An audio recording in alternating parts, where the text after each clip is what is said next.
Welcome everyone. आज हम लोग देखेंगे यूनिट 4 में जो हम लोग कम्युनिकेशन कर रहे थे उसका तीसरा पार्ट। तो इसमें हम लोग ऑफिस में कैसे कम्युनिकेशन किया जाता है उसके बारे में आज पढ़ेंगे, और कल हम लोग देखेंगे क्लासरूम में कैसे कम्युनिकेशन किया जाता है, और इसके बाद हम लोग का कम्युनिकेशन का जो चैप्टर है वो कंप्लीट हो जाएगा। तो इसमें हम लोग देखेंगे डायरेक्शनल कम्युनिकेशन, जैसे कि आपका वर्टिकल, हॉरिजॉन्टल, डायगोनल कम्युनिकेशन। फिर देखेंगे कम्युनिकेशन के कौन कौन से नेटवर्क फॉलो किए जाते हैं, और आपकी केवीएस मदन सर के बुक में दो आपके कम्युनिकेशन के नेटवर्क्स नहीं दिए हुए हैं, उनके बारे में भी बात करेंगे। कैरेक्टरिस्टिक्स ऑफ कम्युनिकेशन, फंक्शंस क्या होते हैं कम्युनिकेशन के, और कुछ टर्म्स। ये जो टर्म्स है आप लोग क्या कीजिएगा, जब अपने कॉपी में नोट डाउन करते हैं तब एक साइड में जितने भी यूनिट्स के आपके टर्म्स है, मान लीजिए यूनिट 4 में जितने भी टर्म्स है या फिर 3 या 2 जितने भी टर्म्स है उन्हें साइड में करके लिख लीजिएगा, क्योंकि ये आपके एग्जाम में काफ़ी आपकी हेल्प करेंगे। तो इसमें अगर देखा जाए तो फंक्शंस ऑफ कम्युनिकेशन जो है, इससे आपके डायरेक्ट क्वेश्चंस आते हैं। यूजीसी नेट में क्वेश्चन पेपर में इससे डायरेक्ट क्वेश्चंस आते हैं, और इसे एक बार अच्छे से पढ़ लीजिएगा और याद करते हैं। तो ऑफिशियल कम्युनिकेशन अगर स्टार्ट किया जाए उससे पहले मैं बता दूं कि आप इस चैप्टर का अगर पीडीएफ डाउनलोड करना चाहते हैं तो डिस्क्रिप्शन में जाके आप पीडीएफ को डाउनलोड कर सकते हैं। तो कम्युनिकेशन जो ऑफिस में होते हैं मेनली आपके दो तरीके के होते हैं, एक है फॉर्मल और दूसरा है इनफॉर्मल। फॉर्मल कम्युनिकेशन जैसा आपको नाम से ही पता चल रहा है, ये फॉर्मल कम्युनिकेशन होता है। जैसे आपका आप कंपनी के जो बॉस है उनसे बात कर रहे हैं, या फिर कंपनी में जो आपके मैनेजर है उनसे बात कर रहे हैं, तो ये सब होता है आपका फॉर्मल कम्युनिकेशन। कि आप अचानक जाके उनसे बात नहीं कर सकते, आपको पूछना होता है सर में आई कम इन, या फिर आपको अपॉइंटमेंट लेना होता है, फिर आप उनसे जाके बात कर सकते हैं, फिर वो आपसे कम्युनिकेशन करेंगे। तो ये सब हो जाता है फॉर्मल कम्युनिकेशन। और इनफॉर्मल कम्युनिकेशन कब होता है, जब कलीग एक दूसरे के साथ बातचीत करते हैं। मान लीजिए ब्रेक के टाइम कलीग एक दूसरे से बातचीत करते हैं, या फिर कोई प्रोजेक्ट करने के टाइम एक दूसरे की मदद करते हैं। तो ये सब क्या हो जाता है, ये सब आ जाता है हमारे अंडर इनफॉर्मल कम्युनिकेशन। फिर आते हैं डायरेक्शनल कम्युनिकेशन। डायरेक्शनल कम्युनिकेशन अगर देखा जाए तो सबसे पहले आता है वर्टिकल कम्युनिकेशन। वर्टिकल कम्युनिकेशन आपके दो तरीके के होते हैं, एक होता है आपका अपवर्ड कम्युनिकेशन, और दूसरा होता है आपका डाउनवर्ड।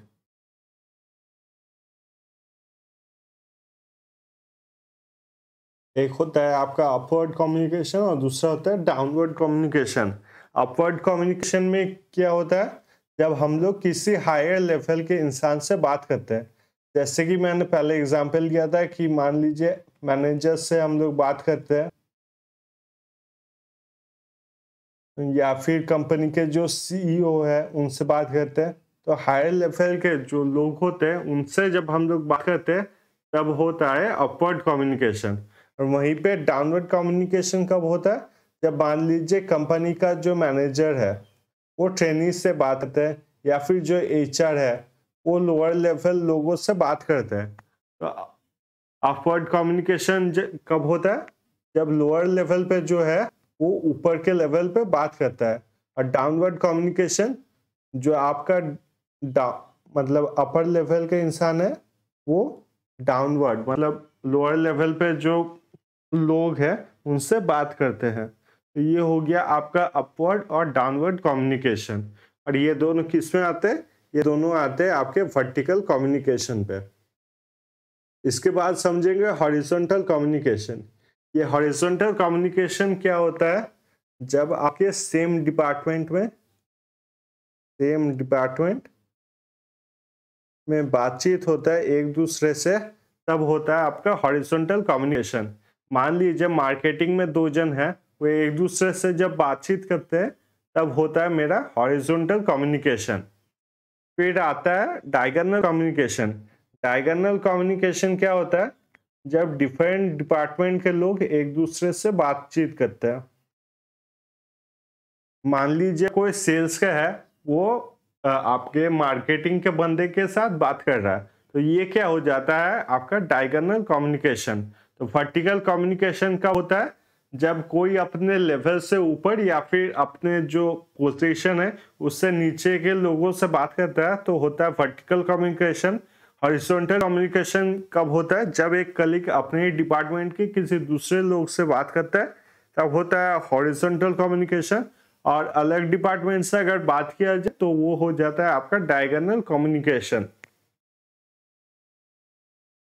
फिर देखेंगे हम लोग कम्युनिकेशन नेटवर्क्स। कम्युनिकेशन नेटवर्क्स की अगर बात की जाए तो फिर उसमें आता है आपका chain network, wheel network, circle network और स्टार नेटवर्क। तो सबसे पहले हम लोग बात करेंगे चेन नेटवर्क के बारे में।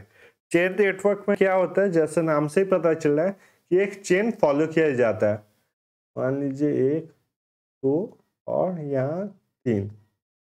तो चेन नेटवर्क में क्या होता है, मान लीजिए कोई कंपनी का जो सीईओ है, सीईओ, वो मैनेजर को कोई इंस्ट्रक्शन देता है कि कंपनी में ऐसे काम किया जाएगा।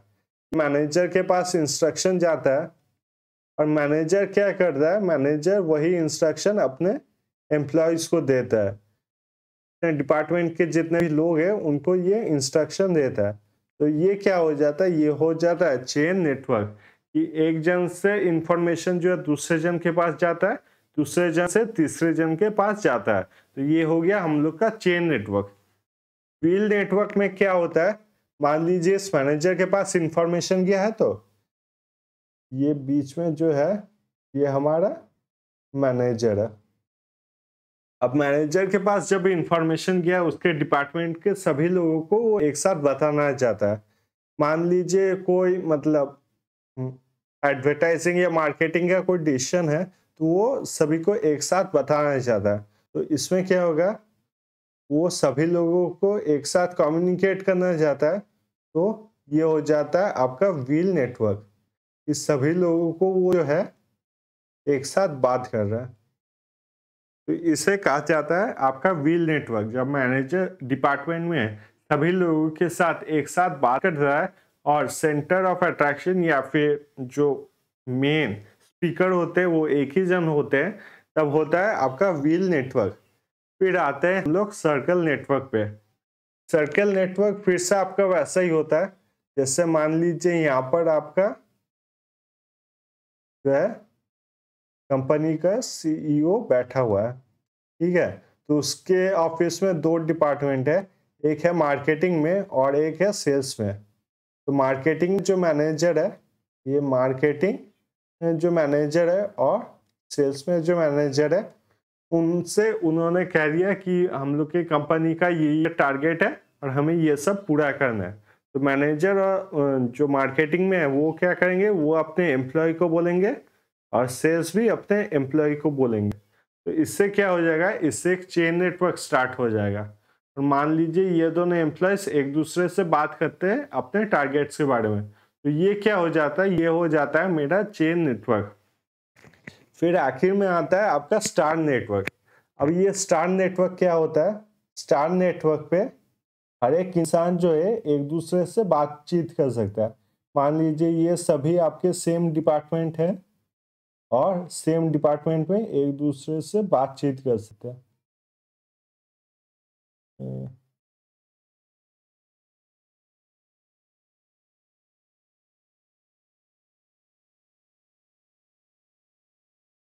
तो स्टार नेटवर्क से आप समझ ही रहे हैं कि हर एक इंसान जो है, हर एक बंदा जो है, वो एक दूसरे से बातचीत कर सकते हैं।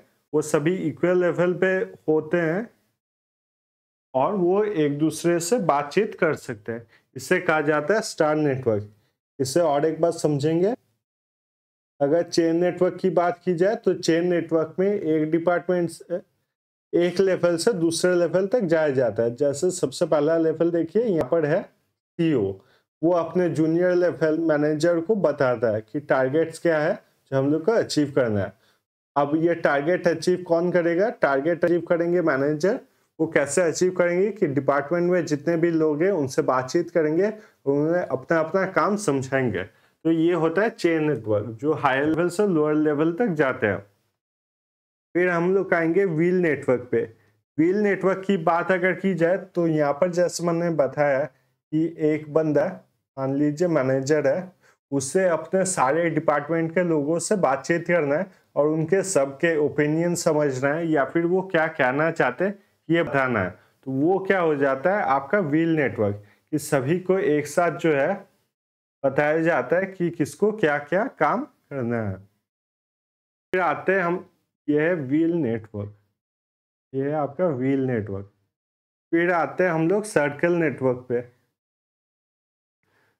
सर्कल नेटवर्क, सर्कल नेटवर्क की बात अगर की जाए तो क्या होता है, यहाँ पर भी एक ही हेड होता है और उसके डिफरेंट डिपार्टमेंट्स होते हैं। यहाँ पर मान लीजिए उसका मार्केटिंग है, तो यहाँ पर उसका सेल्स डिपार्टमेंट है। तो मार्केटिंग और सेल्स डिपार्टमेंट के हेड को जब ये बता देता है कि हमारे टारगेट इस साल के लिए क्या है, तो वो क्या करते हैं, अपने डिपार्टमेंट के लोगों को वो इंफॉर्मेशन देते हैं। अब उनके डिपार्टमेंट के लोगों को जब इंफॉर्मेशन देते हैं, वो भी अपने में बात कर सकते हैं, क्योंकि ये डायगोनल कम्युनिकेशन से वो भी अपने में बात कर सकते हैं। तो इससे क्या हो जाता है, ये हो जाता है आपका सर्कल नेटवर्क। फिर हम लोग पढ़ेंगे स्टार नेटवर्क के बारे में। यहाँ पर कौन सा इंक लूं, ग्रीन लेता हूँ। तो आखिर में पढ़ेंगे हम लोग स्टार नेटवर्क के बारे में। स्टार नेटवर्क में क्या होता है, हर एक जो इंसान है वो एक दूसरे से बातचीत कर सकता है। हर एक डिपार्टमेंट का जो इंसान है वो एक दूसरे से बातचीत कर सकता है। जैसे आप यहाँ पर देख रहे हैं, एक दूसरे से वो कनेक्टेड रहते हैं और एक दूसरे से वो बातचीत करते हैं। तो इसे आपका स्टार नेटवर्क बोला जाता है। और भी दो नेटवर्क्स के बारे में हम लोग पढ़ेंगे जो कि आपके एग्जाम्स में आते हैं, तो उनके जानना भी इम्पोर्टेंट है हम लोग के लिए।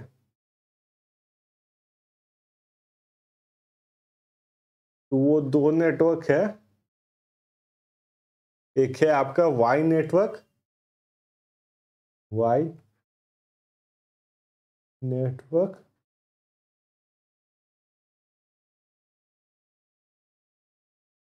और दूसरा आपका ग्रेप वाइन।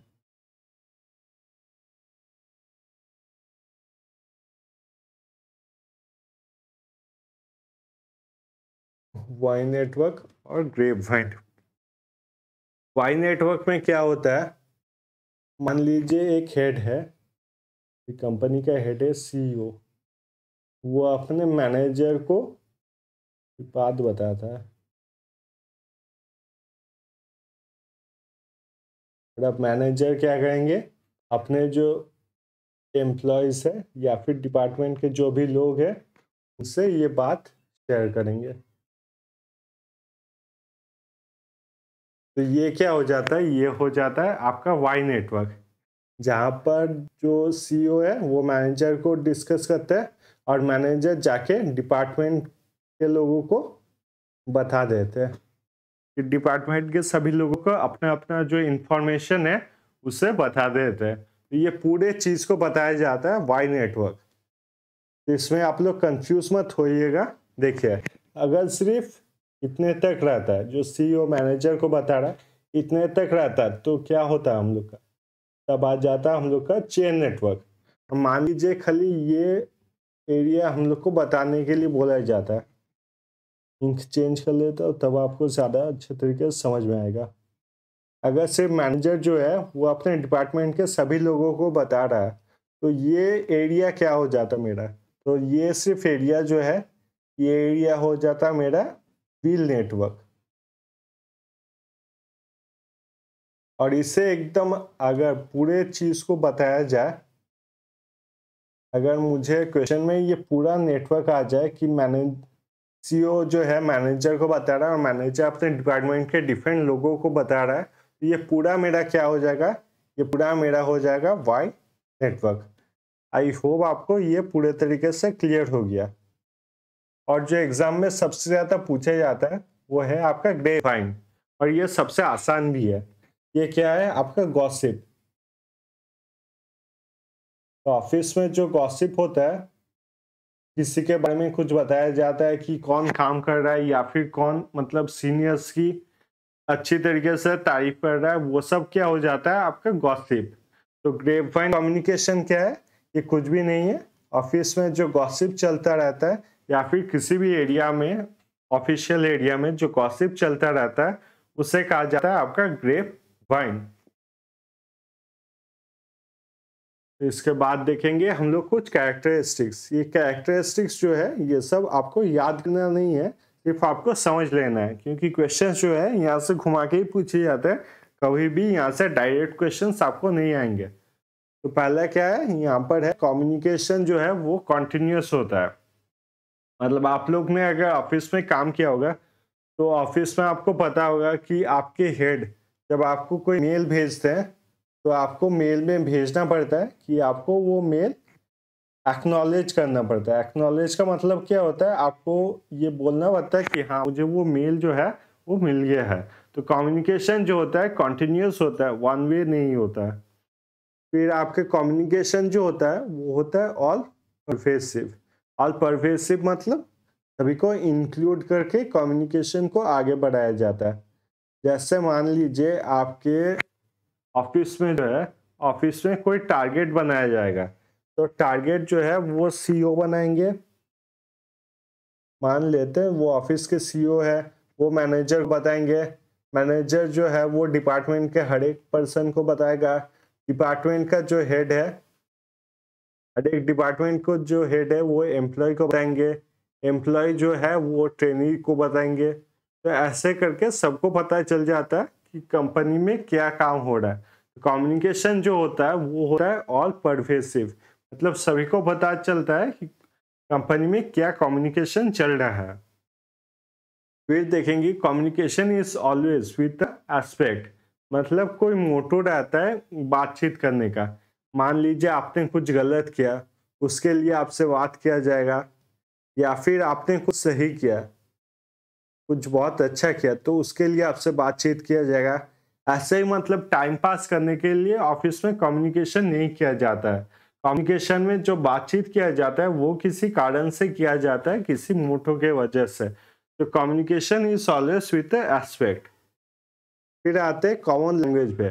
कॉमन लैंग्वेज का मतलब आपको समझ में ही आ रहा है कि हम लोग जो कम्युनिकेशन करते हैं ऑफिसेस में वो एक लैंग्वेज में रहता है, एक कॉमन लैंग्वेज में। जैसे कि मान लीजिए आप अगर क्लाइंट को जो मेल भेज रहे वो इंग्लिश लैंग्वेज में होगा, तो ऐसा नहीं हो सकता कि आप जो ऑफिस के मैनेजर है उनको मेल भेज रहे वो आपके हिंदी लैंग्वेज में होगा, वो भी आपके इंग्लिश लैंग्वेज में मेल भेजना होगा।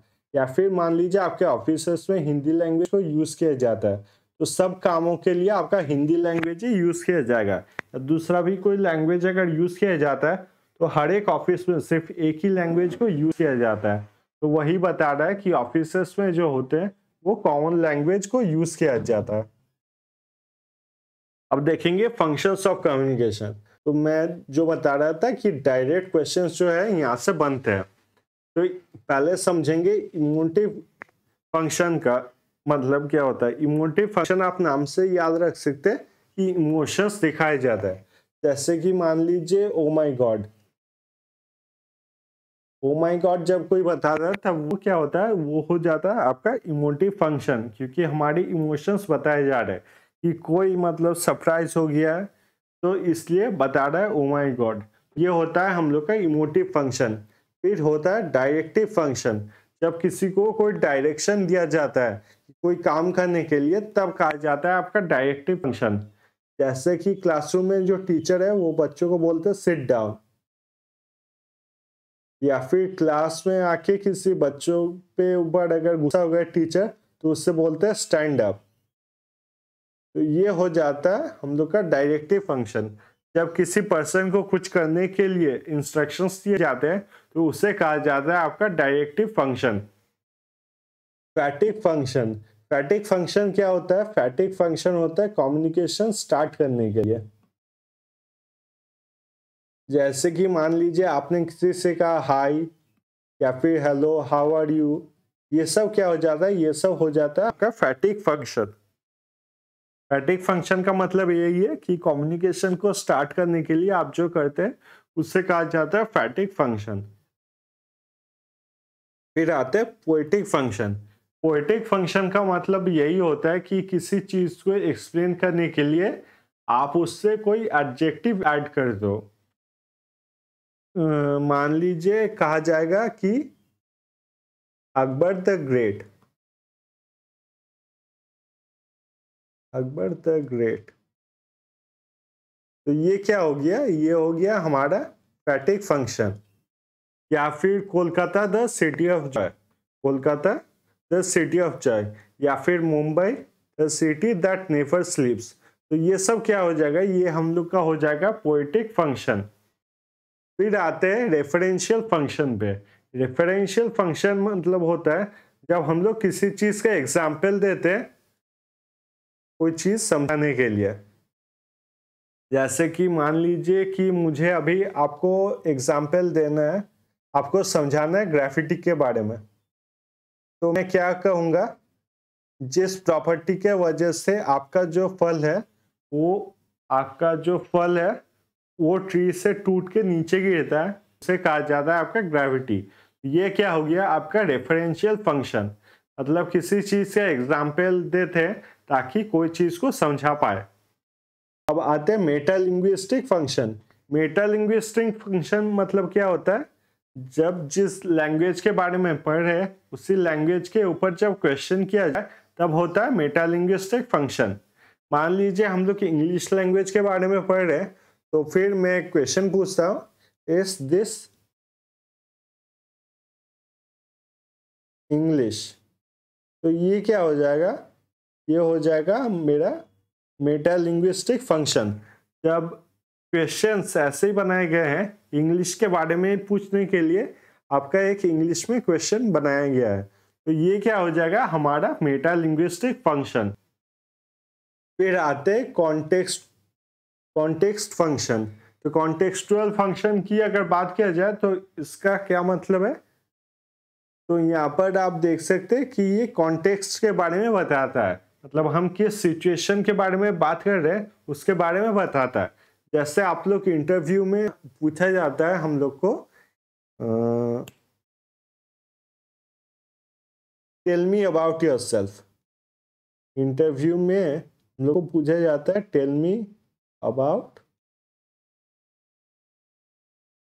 योरसेल्फ। तो ये क्या है, इसका मतलब है आपका इंटरव्यू जो है वो स्टार्ट हो गया। जब भी इंटरव्यूअर्स कहता है कि tell me about yourself, या फिर बोलता है कि प्लीज सिट डाउन, वो सब का मतलब क्या होता है, मतलब होता है आपका इंटरव्यू स्टार्ट होने वाला है। या फिर मान लीजिए क्लासरूम में अगर हम लोग बोला जाए कि turn to page number 100, now we will start this chapter, इसका मतलब क्या होगा कि पढ़ाई स्टार्ट हो जाएगा क्लासरूम में। तो और एक चीज के बारे में हम लोग देखेंगे जो कि दो टर्म्स है जो कि आपके यूजीसी नेट के 2 साल में आए थे। ये लास्ट 2 इयर्स में जितने क्वेश्चन पेपर आ रहे हैं उनमें ये काफी बार पूछा जा रहा है। एक है आपका डिनोटेशन और दूसरा आपका कोनोटेशन। तो डिनोटेशन का मतलब क्या होता है, डिनोटेशन का मतलब आप डी से याद रख सकते हो कि डिक्शनरी में जो मीनिंग दिया रहता है, डिक्शनरी, यही तो स्पेलिंग होता है, पता नहीं आप देख लीजिएगा। तो डिक्शनरी में जो मीनिंग दिया रहता है उसे कहा जाता है डेनोटेशन। और कोनोटेशन में आप सी से याद रखिएगा कि कल्चरल जो मीनिंग होता है उसे कहा जाता है आपका कोनोटेशन। इसका अगर एग्जाम्पल देखा जाए तो मान लीजिए हम लोग को लायन करने के लिए बोला गया, तो डेनोटेशन में क्या होगा, डेनोटेशन में हम लोग बोलेंगे it is a animal, carnivore,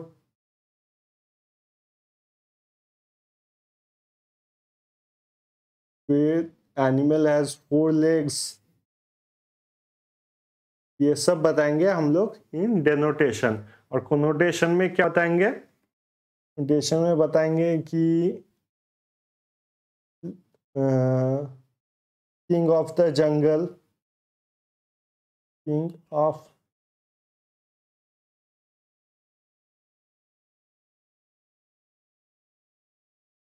the jungle, या फिर बताएंगे हम लोग द ब्रेवेस्ट। जैसे कि बहुत सारे जगहों में बोला जाता है ना, he is like a lion, उसका मतलब क्या होता है, वो बहुत ही ब्रेव इंसान है। तो ये हो जाता है आपका कल्चरल मीनिंग। डेनोटेशन का मतलब होता है डिक्शनरी में जो मीनिंग लिखा हुआ है। तो अभी डेनोटेशन में जो चीज़ आपको याद रखना है वो एग्जाम में हम लोग का जो आता है, डेनोटेशन का कब बोला जाता है, एक्सटेंशन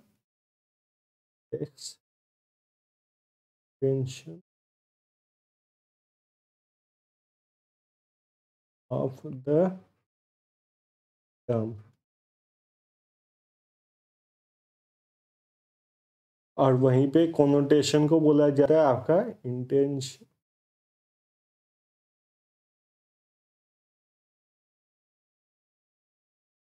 ऑफ।